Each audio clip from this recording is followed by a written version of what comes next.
السلام عليكم ورحمة الله وبركاته، حبايب قلبي، ازيكم عاملين ايه؟ رب تكونوا بخير.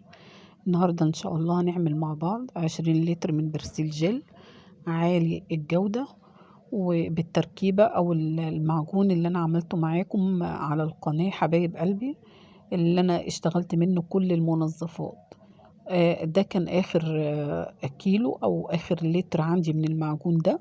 هنعمل بيه النهاردة ان شاء الله 20 لتر من برسيل جل بقوة الأكسجين عالي الجودة ونظافة، مفيش أحسن من كده. عندنا المكونات حبايب قلبي، طبعا العجينة زي ما انتوا عارفينها دي جاهزة، اللي احنا عاملينها مع بعض على القناة. ولو عايزين تعرفوا مكوناتها خشوا عندي على القناة وشوفوا الفيديو. بيبقى فيها كل المتطلبات بتاعت البرسيل جل، من السلفونيك ومن التكسابون ومن البيبي فور ومن الكمبرلان.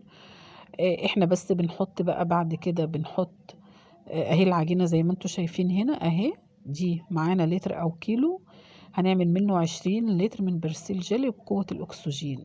ايه بقى اللي احنا هنحتاجه مع العجينة هنا عشان نعمل برسيل جل؟ هنشوف مع بعض دلوقتي.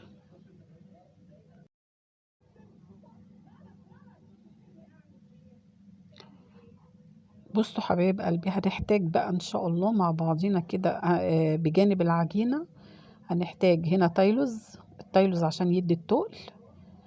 دي ما بنحطهاش في الخلطة، دي بتتباع لو اشتريتوا حتى العجينة دي جاهزة هتلاقيهم حاطين لكم كيس كده فيه التايلوز وفيه الملح وفيه اللون. تمام. دوت الأكسجين، وده اللي فاضل معايا يعني زي 150 جرام كده من الأكسجين. وهنا عندنا الملح الخشن اللي هو اللي بيقولوا عليه الملح الرشيدي، وهو ده أحسن ملح بينفع للمنظفات. هنحط زي 10 أو 20، معلش متأسفة، 20 جرام من ملح الخشن اللي هو الملح الرشيد اللي بيتباع عند محلات العلافة. هنحطه في كوباية مية ونقلبه حلو. طبعا التايلوز ومع الملح هيدي التقل بتاع البرسيل جل واللزوجة. انا للاسف مش متوفر عندي لون، فمش مشكلة، مش لازم لون يعني. طبعا احنا بنحط اللون والحاجات ديت للبيع في المحلات عشان يرضي الزباين اللي بتشتري، لكن طالما بنعمل لنفسنا مفيش مشكلة. لو مش عندنا لون خلاص مفيش مشكلة. هنا هنجيب وعاء او طبق بلاستيك هنعمل فيه ندوب فيه التايلوز لوحده. الثلاث مكونات او المكونين اللي هيدوا التقل معانا للبرسيل جل، هندوبهم في طبق لوحديهم كده، عشان طبعا ما ينفعش ان احنا ندوبهم مع المعجون في الجردل. لا، هندوبهم لوحديهم هنا. وطبعا القط بتاعنا مش سايبني، بصوا بيشوفني بعمل ايه، قط شاي قوي. المهم انا بعدته عشان طبعا الحاجات ديت خطر عليه، فبعدته عن البرسيل جل. نزلت هنا التايلوس كله اهو، بقلبه واحده واحده. زي ما انتوا عارفين التايلوس لازم يتقلب واحده واحده. وطبعا هنقلبه بسرعه عشان ما يكلكعش مننا.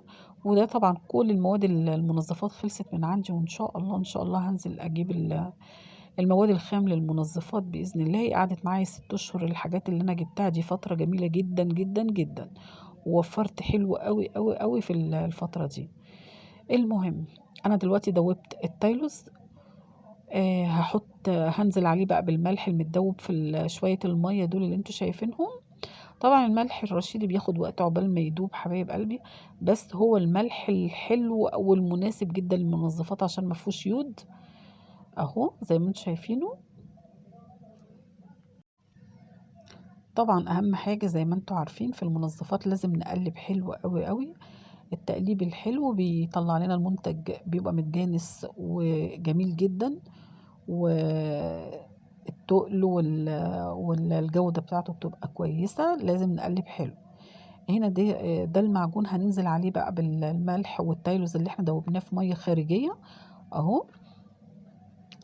بصوا حبايب قلبي، طلع شوية برسيل جل مفيش والله احلى من كده، ولا نظافة ولا توفير احسن من اللي انا عملته ده. بصراحة ما شاء الله ما شاء الله، كان شوية برسيل جل. انا بسجل الفيديو متأخر شوية معلش، عشان كان في ظروف يعني معرفتش اسجل صوت على طول لما عملت الفيديو. بس طلع معايا تحفة تحفة تحفة والله. النظافة بتاعته حلوة قوي. اللي هو بالاكسجين ده انا بحبه قوي، البرسيل جيلي بالاكسجين تحفة، بينضف الهدوم حلوة قوي. اهو زي ما انتوا شايفين. انا دلوقتي رحت اجيب مية عشان ازود الجردل بتاعنا. طبعا هو الجردل الكبير ده بياخد 20 لتر من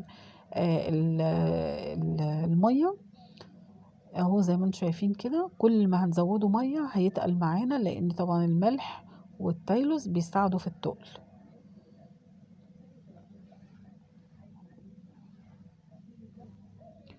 ونصيحة حبايب قلبي، يا ريت يا ريت تعملوا العجينة اللي انا عملتها دي، حلوة قوي قوي قوي. انت مش هتشيلي هم بقى انك انت كل مرة هتعملي البرسيل جيل هتجيبي المكونات كلها تستخدميها. لا، انت عندك العجينة هتوزني منها زي ما انت عايزة، نص كيلو ربع كيلو، هتعملي المقدار اللي انت عايزاه، وهيبقى الموضوع سهل عليكي جدا. وهو ده اللي بيتباع في محلات المنظفات. في محلات منظفات بتعمل التركيبة العجينة ديت وبتباع، عشان تبقى الموضوع سهل جدا لربات البيوت ان هم يعملوا البرسيل جيل او الصابون السائل بكل سهولة من غير تعب. وطبعا في ناس بتخاف تعمل الصابون السائل والبرسيل جيل، فبيخافوا يعملوه. فده سهل لهم الدنيا قوي قوي، اللي هي العجينة او التركيبة الجاهزة دي.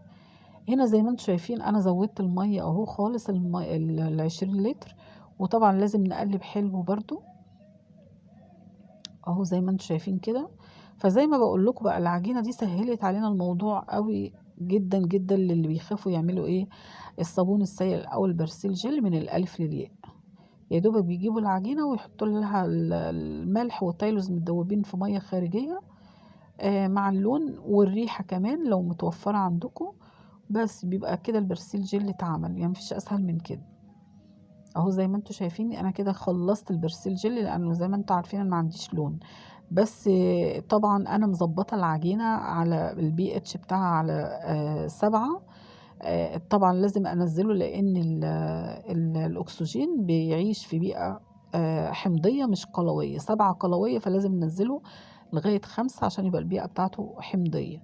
اهو ما هينزل من الاخضر للاصفر اللي انتم شايفينه ده، اللي هو درجه ايه 5.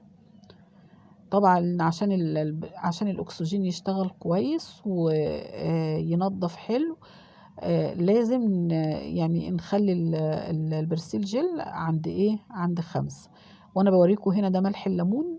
ملح الليمون بيحل محل السلفونيك، لان انا طبعا خلصت السلفونيك وكنت مظبطه العجينه بتاعتي، يعني مش محتاجه اي حاجه. فنزلت بالملح الليمون، لان ملح الليمون حمضي زي السلفونيك بالظبط. هنحط شويه زي معلقه كبيره كده في شويه ميه وندوبهم.